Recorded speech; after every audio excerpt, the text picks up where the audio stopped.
Hello, my name is Juan Marcos Bejarano Gutierrez, and this is the first in a series of videos that will discuss the fascinating as well as complicated and controversial topic of Messiah or Mashiach. And the uh, secondary title that I've given this is An Introduction to a Complicated Jewish Topic. When we go through the material, I think that you'll understand why I decided to add that byline. Let me begin by talking a little bit about my educational background.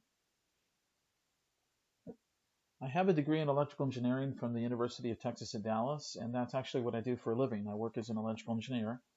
I also studied at the Siegel College of Judaic Studies in Cleveland, which is now part of Case Western Reserve University, and I completed a Master of Arts in Judaic Studies. I continued my academic Jewish studies at the Spertus Institute of Jewish Learning and Leadership in Chicago, and I completed the Doctor of Science in Jewish Studies program in 2015. I also studied at the American Seminary for Contemporary Judaism and received rabbinic ordination in 2011 from Yeshiva Mesilat Yesharim. I've published a number of articles as well as some books on the topic of crypto-Judaism, as well as the topic of Jews in the Iberian Peninsula, basically the history of Sephardic Jews. I have also published various short books on topics like what is Jewish prayer, who is a Jew, and what is kashrut, or an introduction to the laws of kashrut, what is kosher. And I also have another book that is about to come out, which includes a section from which the material that I'll be presenting is extracted from. And I'll talk a little bit more about that in future videos. So if you do a quick search on YouTube, you can find a lot of videos on the topic of Messiah. For example, you can find videos by Chabad. I saw some excellent videos by Lawrence Hagioff, I believe is the pronunciation. Of course, you can find videos by Outreach Judaism or Jews for Judaism or Nativ. If you're coming to this from a non-Jewish perspective, you may be familiar with various videos that are done by various Christian groups. There's different Messianic groups, Jews for Jesus. There's also organizations like Shuvu. And there are a lot of videos, like I said, that have been done on this topic, on one aspect or another. So what exactly do I bring to the table, or what am I trying to achieve in discussing this interesting topic? Well, my goal is to approach this from an academic perspective. Many of the videos that are out there on this topic are polemical or apologetic in nature. And what I mean by that is that they're trying to prove or attack a particular position that one group or the other may have. And that really is not the goal here. My goal is to be as neutral as is possible. And I chose to quote a section from The Roots of Rabbinic Judaism by Gabriele Boccaccini, which I think is very appropriate to at least what I envision or what I would like to accomplish. He states, the rise of critical scholarship and the emancipation of intellectual history from established theological paradigms has long been perceived as a deliberate attack on religious beliefs. Sometimes that might have been the case. Ultimately, they are the result of intellectual honesty and curiosity, the restless thirst for knowledge that urges each generation to challenge the restraints of the old wisdom. Our Western civilization, in Dante's words, praises this pursuit as humankind's highest mission and accomplishment. You were not made to live like unto brutes, but for pursuit of virtue and of knowledge. And then that last sentence is from Dante's Inferno. So the idea is very basic. There may be traditional views within classical Judaism or classical Christianity or whatever religious approach, affiliation that one might have, that history and a critical approach can challenge. The purpose of that in and of itself is not to attack either religious perspective, but it's really to achieve an understanding of the intellectual historical process or a text or the origins of a text or how the text has been understood or developed. And so my goal in approaching this subject is to analyze text and to look at the way that they may have been understood in their original context, and then also to understand and appreciate how varying commentators have understood them and applied them in different stages of history, and specifically Jewish history, but also to other groups that have taken an interest in this particular topic. If you're not familiar with the historical critical approach, I would encourage you to look up a book. It's called Historical Consciousness and Religious Tradition in Azariah de Rossi's Me'or Einayim. For those of you who are familiar with Azariah de Rossi, you may be familiar with the controversy that occurred with the Maharal of Prague. For those of you who aren't, it's not that critical. The point is that this book is an excellent review of Azariah de Rossi, who lived in the 16th century, who lived in the midst of the Renaissance, and adopted a critical approach to Jewish history and also to Aggadic literature in Talmudic text. It's published by the Jewish Publication Society. It's been out for quite some time, since obviously 1989, and it was written by Lester Segal. If you're interested, I definitely recommend it. It was a very helpful book to me. So let's continue. My goal is to do these videos as quickly as possible, in the sense that I want to keep them as short as possible and try to get to the point. So the idea or the content of what will be covered in this video series is as follows. Obviously, we'll address the question of what is a Messiah, or what is the Messiah, or what is the the roles that this individual is supposed to perform, by looking at the biblical text, by looking at the literature of the Second Temple period, which includes the Apocrypha, the Pseudepigrapha, Dead Sea Scrolls. Eventually, we'll look at Josephus and Philo and other works that are available to us now. And eventually, way down the road, we'll look at early rabbinic literature, which would include the Mishnah, the Targumim. We may look at other texts as well, and hopefully we'll continue on that as time allows. But this is sort of the overview of what I would like to cover, and there'll probably be dozens of videos potentially under each category. So the first thing that we want to do is we want to start off with the basics, and that's the word itself, Mashiach. We might translate that as Messiah, but it means anointed one. It's a Hebrew word which is derived from the root mashach. Mashach is to smear, to anoint, and Mashiach is the anointed one.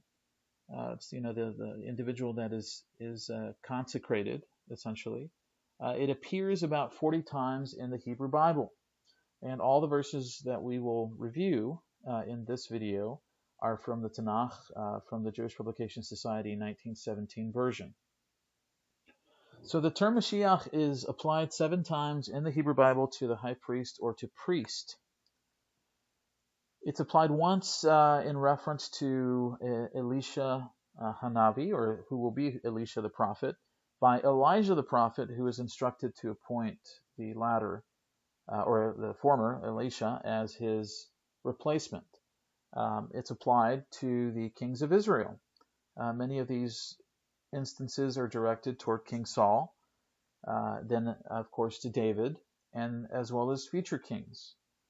What's interesting is that Cyrus the Great of Persia, or the Persian Empire, a non-Jew, is referred to as a Mashiach by one time.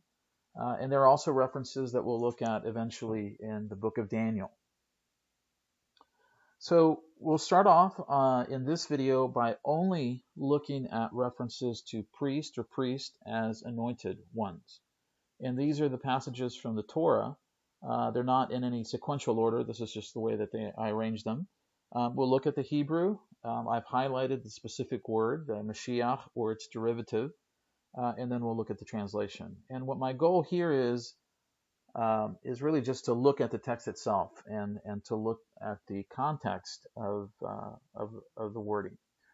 So this is Leviticus chapter 4, verse 3, and we read, Im hakohen HaMashiach yeheta le'ashmat ha'am vehikriv al chatato asher chata par ben bakar tamim ladonai lecha. If the anointed priest, and we can translate HaKohen HaMashiach as The priest, the anointed one, it's the same thing, the anointed priest shall sin so as to bring guilt on the people, then let him offer for his sin which he hath done, or which he has sinned, a young bullock without blemish unto the Lord for a sin offering. The next section that we can look at is Leviticus 4, verse 5. Velakach hakohen hamashiach midam hapar vehevi oto el ohel moed. And the anointed priest shall take the blood of the bullock and bring it to the tent of meeting. Continue with the next reference. This is Leviticus 4:16. Vehevi hakohen hamashiach midam hapar el ohel moed. And the anointed priest shall bring of the blood of the bullock to the tent of meeting. We have another reference in Leviticus 6:15. V'hakohen hamashiach tachtav mi banav ya'aseh ota. Chok olam l'Adonai kalil taktar. And the anointed priest that shall be in his stead from among his sons shall offer it. It is a due forever. It shall be wholly made to smoke unto the Lord. The next passage is from Exodus 28:41, and we read, V'hil bashta otam et Aharon achicha, ve'et banav ito, uma shachta otam, umi leta et yadam, v'kidashta otam, v'chi hanu li. And thou shalt put them upon Aaron thy brother, and upon his sons with him, and thou shalt anoint them, and consecrate them, and sanctify them, that they may minister unto me in the priest office. The next passage is from Exodus 30:30, and we read, Ve'et Aharon ve'et banav tishmach, ve'ki dashta otam lechahen li. And thou shalt anoint Aaron and his sons, and sanctify them, that they may minister unto me in the priest office. Continue with Exodus 40:15. Uma shachta otam ka'asher mashachta et avihem, vechi hanu li, vechaita lihyot lahem, mash chatam lich hunat olam ledorotam. And thou shalt anoint them, and thou didst anoint their father, that as thou didst anoint their father, that they may minister unto me in the priest office, and their anointing shall be for them for an everlasting priesthood throughout their generations. So this is actually the first verse that we see the office of the Kohanim, the priesthood itself, being something which exists into the future. So far, we only see the process of consecration applying specifically to Aaron or to his sons, or to the priest, or to the sons of the priest. But this is potentially a unique passage. The next passage is from Numbers 3:3, and it says, Ele shemot bnei Aharon hakohanim hameshuchim asher mileh yadam lechahen. These are the names of the sons of Aaron, the priests that were anointed, whom he consecrated to minister in the priest office. And then I believe that this is the last passage, Numbers 35:25, that we will cover, because this is the last passage that refers to the priest as anointed ones. And so we read, V'hitzilu ha'eda et harotzeach miyad go'el adam, v'cheshivu oto ha'eda el ir miklato asher nas shama, v'yashav ba ad mot hakohen hagadol, asher mashach oto beshemen hakodesh. And the congregation shall deliver the manslayer, or the person who's committed manslaughter, out of the hand of the avenger of blood, and the congregation shall restore him to his city of refuge, whither he was fled, and he shall dwell therein until the death of the high priest who was anointed with oil. So we will actually stop there. In the next video, we will look at the passage that refers to the anointing of the Navi, of the prophet, and then we'll continue on by looking at the sections in Sefer Shmuel and in other passages that refer to the anointing of Saul, David, and other kings. And then we'll just continue on with the other passages that we come across. Please, if you have any comments, feel free to send them to me. This is a work in progress, and I will probably go back and revise this and add some more material, but we want to start off and continue reviewing the passages in the Tanakh and then slowly proceeding into the literature of the Second Temple period. At this point, I'm not looking at too much commentary. I just want to present the text itself and where the occurrences of a Mashiach, of an anointed one, occurs. So I hope you enjoyed the video, and stay tuned. There'll be a lot of videos coming up in the near future.